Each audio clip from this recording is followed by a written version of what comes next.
ረገጨው አንቺ እኮ ከልጅሽ ቡና እየጠጣሽ እኮ ይታይልሻል። መታየት አይደለም መለወጥ አይደለም የምትፈልጊው ቪው አይደለም የሚያስፈልግሽ እናሳይሻለን። ነይና ክብርሽን ማይነካ ቤተሰብሽን ማይነካ ውርደትሽን ማይነካ ሰው እኛ እናሳድግሻለን።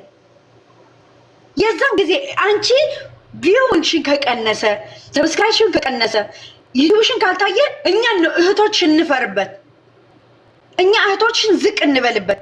እኛ እህቶችን ካላኮራንሽ እኔ እኮ ይሄ ነገር እንዲሰራ ተገድጄ ነው በይ። ግን አንቺ ኦዲየንስ እያለሽ ኢትዮጵያ ሙሉ የሚወደሽ እያለ ከአውሮፓ ከአሜሪካ ከካናዳ ከየት እየወደዱሽ ለአንቺ ብሎ አንገትሽ እንዳትደፊ አንቺ ቀውራ ብለሽ ቀብረር ብለሽ እንድትሄዲ ደረታቸው ነፍቶ እየተናገሩሽ አንቺ ታዲያ ለምንድን ነው እንደዚህ የምትሆኚ? ምንድን ነው የሚያንስሽ? ተምረሻል። ከማንም በላይ ትምህርት ወስደሻል እንዴ። ታዲያ መሀይም ላይ ከአንቺ ምንድን ነው ልዩ?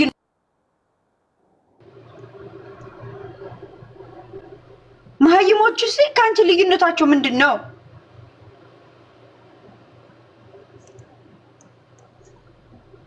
መሀይሞቹ አንቺ ሲሰድቡሽ፣ አንቺ ሲረግጡሽ፣ ጎዳና ላይ በሊብነት የሚታወቁ አንቺ ሲያንቋሽሽሽ አንቺ እንዴት ነው የምታስቢ? እንዴት ነው? እኔ እኮ ያዛኛው አባት ለገንዘብ ሳይሆን ለእውቀት ያለው አባትሽን ለምን አልታየሽም? ማንም ዘልዛላ ክፍት አፉ የአባት ክብር የሌለው አባትን ሲሰደብ አያሳመመሽም? የማንም ፊት ሳታይ እንደዛ አድርጎ ሲያሳድጉሽ ለምንድን ነው አንቺ ማያምሽ? እሺ አይጠብቀኝም አይሆነ ማንም ሰው ሊደርሰኝ አይችልም ካልሽ ደግሞ ራስሽ በራስሽ ኮንፊደንስ አለሽ አይደል? እሺ ሩትዬ፣ አንቺ ግን ክብርሽን ለሴት ልጅ ላይ ክብሯን ዝቅ የሚያደርግ ቤተሰቧን የሚያዋርድ ፈጣሪዋን የሚያስቆጣ ስራ ለምን ትሰሪያለሽ?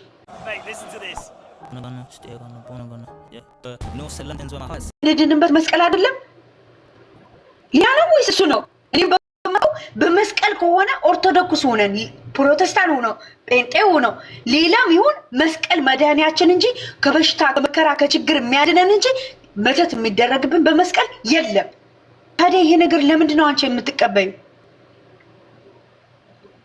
ለምንድን ነው ማንም ትናንትና አረብ ሀገር ሆና ዲቃላዋን ተሸክማ መጣ አንቺ ክብርሽን ዝቅ አድርገሽ ሆዷን የምትሞሊባት? ለምን ዋይ? ለምንድን ነው በዚህ ልክ? እሷ የራሷ ህይወት መኖር ያልቻለሽ ለአንቺ ህይወትሽን ለአንቺ የምትኖርልሽ ማናት? ለምንድን ነው አንቺ የራስሽ በራስሽ ችለሽን ለራስሽ ሆነሽ እያለሽ ለሌላ ሰው ብለሽ ክብርሽን ዝቅ የምታረጊው? ለምን? አክስቱ መጣ ስትረግጥሽ፣ ወንድሙ መጥቶ ሲረግጥሽ፣ አንዱ መጥቶ ሲወቅጥሽ፣ ለምንድን ነው ይሄ ነገር? አይበቃም? አይሰለችም? ነገ ልጅሽ አይጸጽተውም? ለህሊና ለልጅሽ አታስቢም? ብር ብቻ ነው የምታስቢ? ብር ከሆነ ችግርሽ ደግሞ ከነሱ ህይወት ውጪና በራስሽ ነይ። ቡና እየፈላሽ ነይ። እመብርሃን ምስክሬ ነው። እኔ ያሳድግሻለሁ። ውጪ ከነዛ። ምን አይነት ድንዝዝና ስራ ነው የምትሰሪ እንዴ? ያምሻል ልበል ወይስ ምንድን ነው? ወይስ ምን ብለሽ ነው የፈለኩ ያረግ ይንጫጭ ብለሽ ነው እንዴ? ማንም ያልቸገራት ነገር እንዴ? ቤተሰቧ እየተረገጠ የተማሩ በጭውነት ለብር ብለው ክብራቸው ዝቅ ያላረጉ ቤተሰብ እየተረገጡ የሱ ቤተሰብ ደግሞ በዛት በተንኮል በእስስትነት የታወቁ ለምንድን ነው እሷ የምትረገጠው? አዎ ከተደረገልሽ ጸበል ይወስድሽ ቤተሰብ خلاص ውጪ ሂጂና ቸርች ግቢ፣ ከሆነ ደግሞ ቤተክርስቲያን ሂጂ።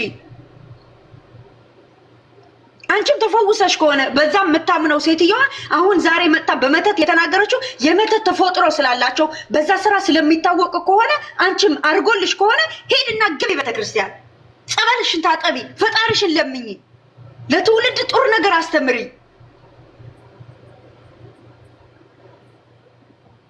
እንዴ ነገ ልጅሽን በእናትሽ የሚኮራ ይሆን የእናቴ ልጅ ነኝ ይበል እንዴ? ዝም ብለሽ ነው እንዴ? በቃ እንትን የሆነው በቃ ማንም በነዳሽ መነዳት አለብሽ እንትን ሸዊት ማለት ነው። ዝም በይ። ከታች አለሽ እየሰማች ነው ቁጭ ብላ ከታች አለ። ሩታ ማይላ ባላ ገብቶኛል ገብቶኛል። መኖሯ ሳይሆን አለመኖሯ ሳይሆን ሁሌ ተዳምተናል ቁጭ ብላ ገኒኛ ከዛም በፊት አልፈዋል። አሁን የምንማጸናትና የምንለምናት ነገር ግን በሃይማኖት በመስቀል እንዳትደራድር። ሌላ አይገባንም። ለክብሯ ትጨነቅ፣ ለቤተሰቦቿ ትጨነቅ። ቢኮዝ ሩታ ልጅ አይደለችም። ከ18 ዓመት በላይ ልጅ ናት።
ትዳር ሰምቼም አላቅም አይቼም አላቅም። እኔ ይፈታል ከተፋታ እኮ በስነ ስርዓት ህግ ባለበት ነገር ተፋታሽ የልጅሽ ልጅ ልካለሽ የልጅሽን በህግ ያስቀመጠው ነገር ነው የሚያደርገው። በህግ መንገድ ይመራል። አትደርስበትም አይደርስባትም።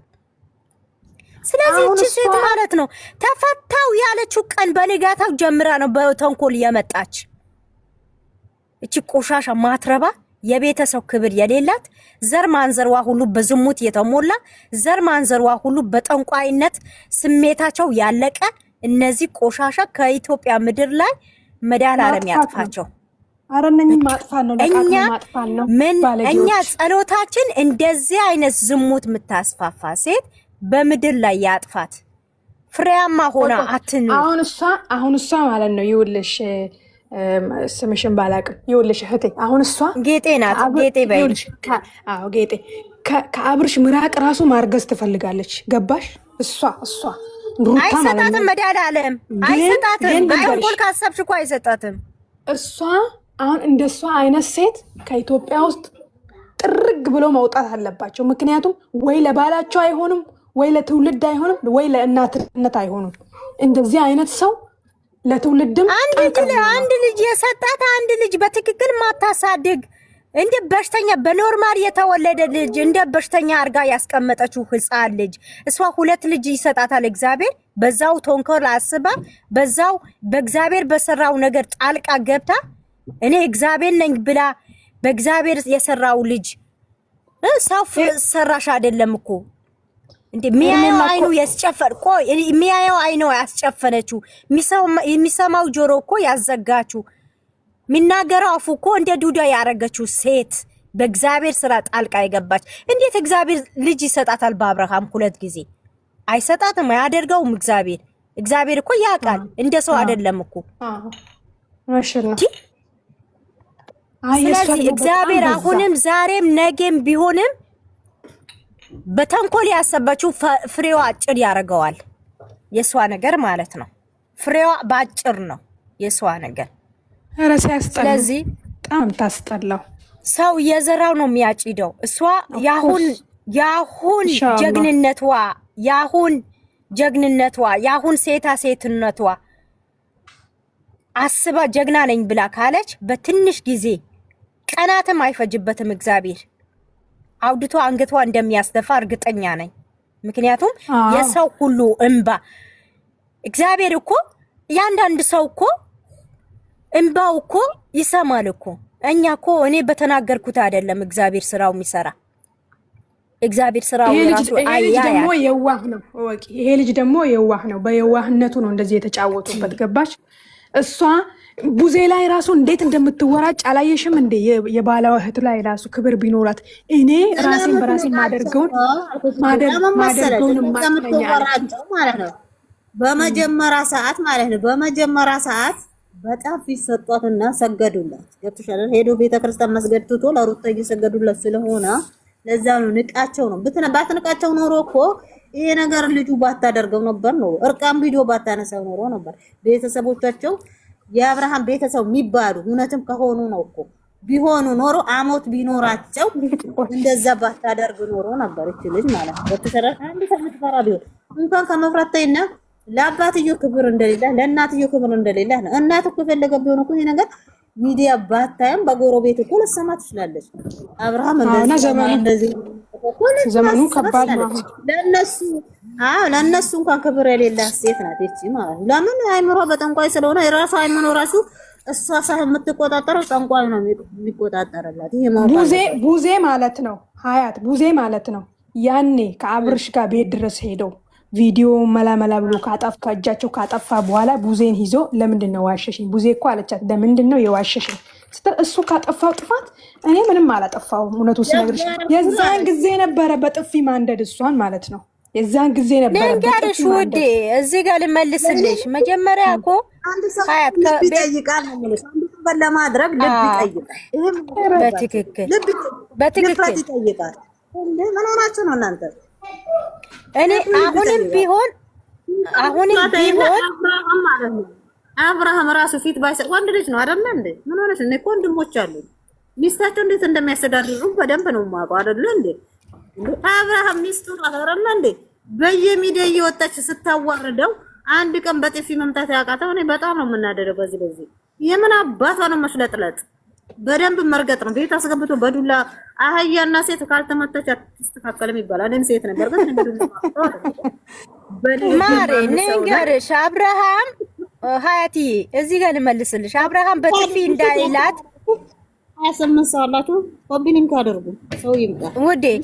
አብርሃም በጥፊ እንደማይላት ከመጀመሪያ ጀምራ ብታይ ይሄ ልጅ እጅ እንዳያነሳበት አስተርጋ ነው የመጣችበት ያኔ ማለት ነው። አሁን እየገባን ነው። ይሄም ያጠራጥራል። አሁንም ይሄም ያጠራጥራል። ከመጀመሪያ ጀምሮ ውዴ ንገርሽ አብርሃም እንደ በቃ በዝምታ የተናገረችው ነገር መልስ እንዳይሰጣት ሁሌ ዝም እንደሚላት ከሱ ጋር በቃ እንዳይለይ ያደረገችም ከመጀመሪያ ምስዋ ናት። ይሄ ነገር አስተርጋ ነው ቁጭ ያለችው። አሁን ደግሞ መጨረሻው የፈጸመችው አይተነዋል። ገባሽ? መናገር ያይቻለ እኮ ዝም ማለት በዝምታ ሳይገባው ቆርጦ አይደለም። በቃ አሳያዘችው ምላሱ ወደ እሷ ጋር እንዳይናገር በቃ እንደውም ሰበብ አስባብ አድርጎ አላህ ሐቁን ሊያወጣ ነው። በቃ ኤፍሬም ማለት እኮ በጣም ነበር እኮ የሚወደው። አሁን ሶስታቸው ሲሰሩ ሃይሚና